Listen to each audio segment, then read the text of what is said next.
Hello, welcome to Anu's அறுசுவை. இன்றைக்கி நம்ம என்ன செய்ய போகிறோன்னா மில்லட் ரெசிபி செய்ய போகிறோம். வரகு பொங்கல் செய்ய போகிறோம். வரகு மில்லட் ரைஸை வச்சு பொங்கல் செய்ய போகிறோம். அது சுகருக்கு டயபெட்டிக்கு ரொம்ப நல்லது. இதுக்கு தேவையான பொருட்களை பார்க்கலாம். இதுக்கு இப்போ 200 கிராம் வரகு அரிசி எடுத்து வச்சுருக்கோம். இங்கே பாருங்கள், வரகு அரிசி இருக்குது. இது வெள்ளையாக இருக்கிறதுனால நம்ம பொங்கல் பண்ணும்போது நல்லா வரும். அதுக்காக இதை எடுத்து வச்சுருக்கேன். அடுத்தது 50 கிராம்ஸு பாசி பருப்பு அதனோட போடுறதுக்கு, 1 டீஸ்பூன் மிளகு, 1 டீஸ்பூன் ஜீரகம், கொஞ்சம் இஞ்சி துண்டு சின்ன சின்னதாக நறுக்கி வச்சுருக்கோம். கருவேப்பிலை ஒரு 10 எடுத்து வச்சுருக்கோம். இப்போ இதோட ப்ரோட்டீன் ரிச் கலக்கலாம் அப்படிங்கிறதுனால ஒரு 50 கிராம்ஸு காராமணி, சிவப்பு காராமணி எடுத்து வச்சுருக்கோம். இப்போ இதை எப்படி செய்கிறதுன்னு பார்க்கலாம். இப்போ ஸ்டவ் பற்ற வச்சுக்கலாம். ஒரு பேன் வச்சுருக்கேன். அதில் இந்த பாசி பருப்பு எடுத்து வச்சதை போட்டு பச்சை வாசனை போக வறுத்துக்கலாம். பாருங்கள், நல்லா வறுபட்டுடுது. இப்போ ஸ்டவ்வை ஆஃப் பண்ணிடலாம். இப்போ ஸ்டவ் பற்ற வச்சு குக்கர் வச்சுருக்கேன். இதில் கொஞ்சம் நெய் விட்டுக்கலாம். 2 டீஸ்பூன் நெய் விட்டுக்கோங்க.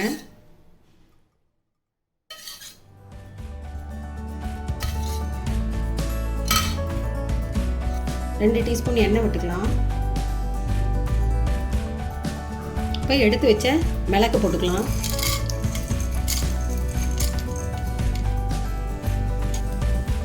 ஜீரகத்தையும் போட்டுக்கலாம்.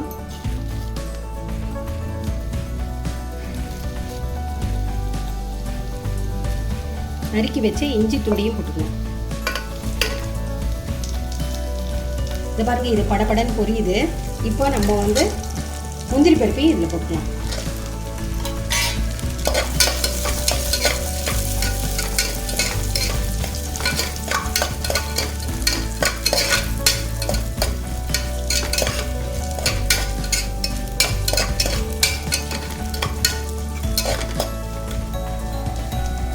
முந்திரி பருப்பு சார்ந்துட்டு இப்போ நம்ம எடுத்து வச்ச காராமணி இதில் சேர்த்துக்கலாம். நம்ம இப்போ எடுத்து வச்ச கருவேப்பிலையும் இதில் சேர்த்துக்கலாம். இது 2 மினிட்ஸ் இருக்கட்டும். ஒரு 2 நிமிஷம் கலரி விட்டால் போதும். நம்ம 1 டம்ளர் வரகரிசி எடுத்து வச்சுருக்கோம். இதுக்கு இப்போது பருப்பு எல்லாத்துக்கும் சேர்த்து 1.5 டம்ளர் தண்ணி விட்டுக்கலாம்.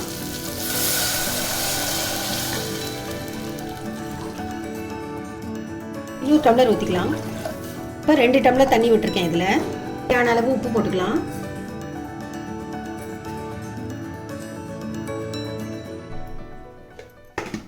இப்போ நம்ம எடுத்து வச்ச வரகு அரிசியை தண்ணி விட்டு அலசி வச்சுருக்கேன்.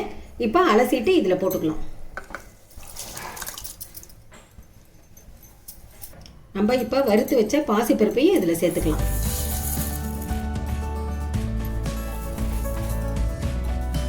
இப்போ நம்ம எல்லாத்தையும் போட்டுட்டோம். இப்போ எல்லாத்தையும் ஒரு கலரி விட்டுக்கலாம்.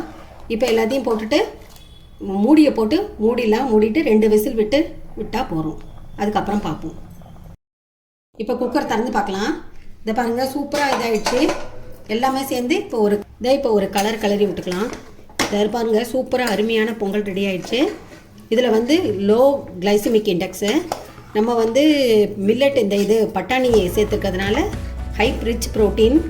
அதனால் நம்மளுடைய சூடான ஹெல்த்தியான வரகு அரிசி பொங்கல், மில்லட் பொங்கல் ரெடி ஆயிடுச்சு. சுட சுட தேங்காய் சட்னியோட சாப்பிட சூப்பராக இருக்கும். நீங்களும் செஞ்சு ட்ரை பண்ணி பாருங்கள். லைக் பண்ணுங்கள், ஷேர் பண்ணுங்கள், மறக்காமல் உங்கள் கமெண்ட்ஸை போஸ்ட் பண்ணுங்கள். இந்த சேனலை என்ன சப்ஸ்கிரைப் பண்ணலைன்னா மறக்காமல் சப்ஸ்கிரைப் பண்ணிவிட்டு பாருங்கள். மீண்டும் அடுத்த ஒரு ஹெல்த்தியான ரெசிபியோட உங்களை சந்திக்கும் வரை உங்களிடமிருந்து விடைபெறுவது அனுஸ் அறுசுவை. தேங்க்யூ, பாய்.